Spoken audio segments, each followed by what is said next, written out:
এজন্য বিশ্বনবী বলতেন আসাদ্দুহুম ফি আমরিল্লাহি ওমর, আমার দ্বীনের ব্যাপারে সবচেয়ে কঠোর ওমর। বিশ্বনবী বলতেন আমার পরে কোনো নবী নাই, কোনো রাসূল নাই, তবে আমার পরে যদি কেউ নবী হতো আমার ওমর নবী হয়ে যেত। লা নবিয়্যা বা'দি ওয়ালা রাসূল, আমার পরে রাসূল নাই, কোনো নবী নাই, তবে লাউ কানা বা'দি নবিয়্যুন লাকানা ওমর। প্রভু তুমি বলেছো রাসূল দেবে না, বলনি দেবে না ওমর, বলনি দেবে না হামজা তারি, খালিদ বিজয়ী সমর। প্রভু তুমি বলেছো রাসূল দেবে না, বলনি দেবে না ওমর, বলনি দেবে না হামজা তারি, খালিদ বিজয়ী সমর। প্রভু তুমি বলেছো রাসূল দেবে না। আল্লাহু আকবার। মদিনায় যত মুনাফিক ছিল জমের মতো ভয় পাইতো সাইয়েদনা ওমরকে। শয়তানদের লিডার ইবলিসও ভয় পেত ওমরকে। বিশ্বনবী বলেন ওয়াল্লাযী নাফসি বিয়াদিহি, ওমর ওই সত্তার কসম যেই সত্তার হাতে আমার আত্মা, মা লাকিয়াকা শাইতানু সালিকান ফাজ্জান ইল্লা সালাকা ফাজ্জান গায়রা ফাজ্জিক। ওরে ওমর, শয়তান যদি তোমারে কোনো রাস্তায় দেখে, ইবলিস যদি তোমারে কোনো রাস্তা দিয়ে হাঁটতে দেখে, ইবলিস ওই রাস্তা রেখে দিয়ে অন্য রাস্তা দিয়ে হাঁটে। ইবলিসও সাইয়েদনা ওমর ফারুককে দেখলে, এই রাস্তা দিয়ে দেখলে ওর বাপের কি জীবনে এই রাস্তা দিয়ে হাঁটবে না, এই রাস্তা ধুইয়া ওই আরেক রাস্তা ধরবে, চিল্লায় পড়েন আল্লাহু আকবার। কাফেররা ভয় পেত, মুনাফিকরা ভয় পেত, শয়তান ভয় পেত, এমনকি বিশ্বনবীর বিবিরাও ভয় পেত। সুবহানাল্লাহ পড়েন। বিশ্বনবীর বিবিরা বিশ্বনবীরে ধরলেন আমার এইটা কিনা দেন ওইটা দেন। বিশ্বনবী কয় টাকা নাই, ক্ষমতা নাই, সামর্থ্য নাই, বেশি কথা কইলে তালাক নিয়ে যাও, তোমাদের চেয়েও সুন্দরী অনেক সতী সাধবী নারী আল্লাহ ব্যবস্থা করে দিবে। বিবিরা মাঝে মাঝে খুনসুটি করতো, নবীরে ধরতো, এটা নাই ওইটা নাই এটা দেন।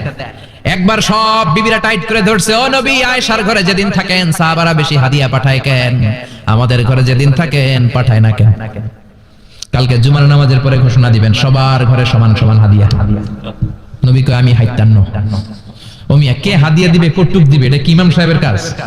ইমাম সাহেবের বাসায় কে কোন দিন কি খাওয়াবে, কি গিফট দিবে, এটা তো কে যে গিফট দিবে তার ব্যাপার।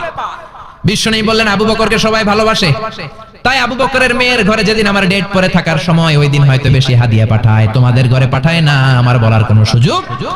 বিবিরা কয় না আপনারে বলতেই হবে। নবী কয় আমি পারবো না, বিবিরা কয় পারবেন। ইন দ্য মিন টাইম দরজার উপর থেকে কে যেন সালাম দিল, আসসালামু আলাইকুম ওয়া রাহমাতুল্লাহ। বিশ্বনবী বললেন ওয়া আলাইকুমুস সালাম। বিশ্বনবী বুঝতে পারলেন সালামটা আমার ওমরের সালাম। বিশ্বনবী সালামের উত্তর দিয়ে বিবিদের দিকে তাকায়, দেখে একটা বিবি আর সামনে নাই, সব উধাও, ভ্যানিশ হয়ে গেছে। ওই যে ওমর, সুবহানাল্লাহ পড়বেন না? এই জন্য ওমরকে শয়তানও ভয় পেত। আমাদের বাচ্চাদেরকে, আমার মেয়ে একটা মাত্র মেয়ে, খাইতে চায় না, শুধু আমার মেয়ে না, অধিকাংশ বাচ্চাদের এই অবস্থা। ওরা আম্মু দিক দিয়ে খাওয়ায়, আবার দৌড় দেয়, আবার আমি খাওয়াই, আবার কান্নাকাটি করে, বলে গল্প শোনাও, তাইলে খাবো। এখন গল্প শোনাইলেও খায় না। বর্তমান সময়ের ছেলে মেয়েগুলো এরকম, এত জ্বালাতন করে, খেতে চায় না তো বলতে হয় বাঘ আসবে বাঘ, সিংহ আসবে সিংহ, সিংহ মামা আসবে, ঘুমাও ঘুমাও, এগুলো আমরা বলি না? বড় দোষী আপনারা কি বলেন? বাচ্চা যদি না ঘুমায় না খাইতে চায় এগুলাই তো বলে। বাঘ আসবে, বিড়াল আসবে। মদিনাতে ওমরে ফারুক যখন খলিফা, মদিনার কোন বাচ্চারা যদি না খেতে চাইতো, না ঘুমাইতে চাইতো, মদিনার মায়েরা বলতো তাড়াতাড়ি ঘুমাও, ওই যে ওমর আসতেছে ওমর। আল্লাহু আকবার। কি শাসক ছিলেন সাইয়েদনা ওমর! সবাই সমান, উনার বিধান উনার রীতি সবার জন্য সমান। মদ খাওয়ার অপরাধে নিজের কলিজার টুকরা ছেলে আবু শাহমাকে 80টা বেত মেরেছে। হাদিসটা দাঈফ, তবে শিক্ষা আছে আমাদের জন্য। 80টা বেত মেরেছে। এক রাওয়ায়াতে পাওয়া যায় বেত মেরে ছেলেটাকে আহত করে ফেলেছে, আর এক রাওয়ায়াতে পাওয়া যায় পিটাতে পিটাতে ছেলেটাকে দুনিয়া থেকে শেষ করে ফেলেছে। ছেলের মুখে গন্ধ পেয়েছে। আর শারিবতা খামরান, কিরে মদ খাইছস? কয় না বাবা, শারিবতু নাবিজ, আমি নাবিজ খেয়েছি। নাবিজ খাওয়া যায়। নাবিজ হচ্ছে রাতের বেলা আরবরা দুধের মধ্যে শক্ত খুরমা ছেড়ে দেয়। 1 কেজি দুধের মধ্যে 10টা শক্ত খুরমা ছেড়ে দিলে সকালবেলা দুধের কালারটা সাদা থাকে না, শক্ত খুরমার রস টেনে ওটা লাল হয়ে যায়, খেতে বড় মজা, এটাকে বলে নাবিজ। কিন্তু সকালেই খেতে হবে। ওইটারে যদি 3 দিন জমায় রাখেন, 4 দিন জমায় রাখেন, ওইটাও গাঞ্জা হয়ে যাবে, ওইটাও তারি হয়ে যায়, মদ হয়ে যায়। সাইয়েদনা ওমরের ছেলে এই কাজ করেছেন, একটু তারির স্বাদ নেয়ার জন্য 4 দিন রেখে দিয়েছে। সাইয়েদনা ওমর বললেন কি খাইছস? কয় মদ খাই নাই। নাবিজ খাইছস? এদিকে আয়। ইফতাহ ফামাক, মুখ খোল। হা করার পরে মুখের সামনে নাক নিয়ে গন্ধ দেখে মদের গন্ধ, কলারটা ধরে মসজিদে নববীতে নিয়েছেন। ইন দা মিন টাইম মসজিদে নববীতে জোহরের নামাজ হয়। নিজের ছেলেকে মসজিদে নববীর উস্তানা বলে, উস্তানাতু মসজিদুন নববী, মসজিদে নববীর পিলারে বেঁধেছেন। যেহেতু উনি খলিফা, মসজিদে নববীর ইমাম, জোহরের নামাজের ইমামতি করলেন। সালাম ফিরালেন, আসসালামু আলাইকুম ওয়া রাহমাতুল্লাহ, আসসালামু আলাইকুম ওয়া রাহমাতুল্লাহ। সালামের পর বললেন, মাকানাকুম ইনদানা হাদ, সুন্নতের পর বসে যাবেন, আমাদের একটা হদ আছে। আল্লাহর দেয়া যে বিধান, বিচার, এটাকে আরবিতে বলে হাদ, প্লুরাল হচ্ছে হুদুদ। আমাদের হুদুদ আছে, মানে গুরুদণ্ড আছে, বসবেন। হাজার হাজার মানুষ সবাই ওযু করে যখন ঢুকতেছিল, দেখে আবু শামা পিলারে বাঁধা। সবাই তো আশ্চর্য, কি আজীব তামাশা, প্রেসিডেন্টের পোলা বাঁধা। নামাজের পরে বাইরে আসার পরে হাজার হাজার মানুষ তাকিয়ে আছে। কানাঘুষা শুরু হয়ে যায়। সবাই বলে, কি হয়েছে? ওমর কয়, আমার টানাটানি করা যাবে না। এই যে থামেন, এখন টানলে কি হবে আমি জানি, খুব বিশৃঙ্খলা হবে। দাঁড়ায় শোনেন, দাঁড়ায় শুনলে ডবল সওয়াব। আমি চলে গেলে এরপর আপনারা টানাটানি করে ঢুকেন। কথা শুনতেছেন তো? মনোযোগ আছে? লোকদের মধ্যে কানাঘোষা। প্রেসিডেন্টের ছেলে, কেউ কয় ওমর মনে হয় মারবে না, যেহেতু নিজের ছেলে তো একটু ধমকি দিয়ে ছেড়ে দিবে। কেউ বলে, না ওমর তো এত সহজ মানুষ না, মদের বিচার তো 80টা বেদ, মনে হয় 40টা মারবে। কেউ কয় না, 80টাই মারবে। ওমর চেয়ারে বসে জল্লাদরে ডাকলেন, বললেন, ইবদা বিসমিল্লাহ, নে চাবুক শুরু কর।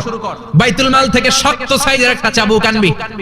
জল্লাদ চাবুক এনে দাঁড়ালেন। ওমর বললেন, ইবদা বিসমিল্লাহ, শুরু কর। জল্লাদ মারতে শুরু করেছে। ওয়াহিদ, ইতনাইন, তালাতা, 3টা মারার পরে এক থাপ্পড় মেরে জল্লাদকে 3 হাত ধরে ফেলে দিলেন।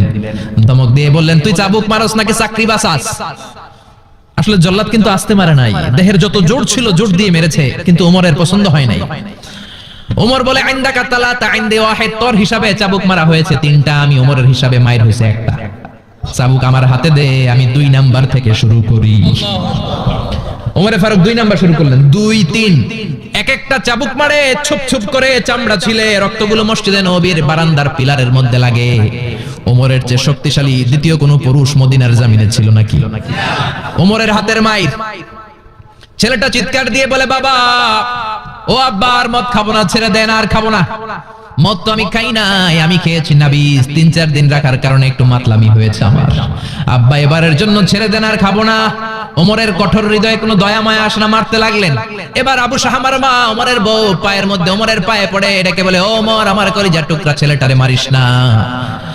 30টা বাড়ি মারা হয়েছে, আর বাকি 50টা বাড়ির জন্য এক একটা চাবুকের বিনিময়ে আমি এক একটা উট আল্লাহর রাস্তায় সদকা করব রে ওমর। সাইয়েদনা ওমর বলে, আরে নিয়ে যাও।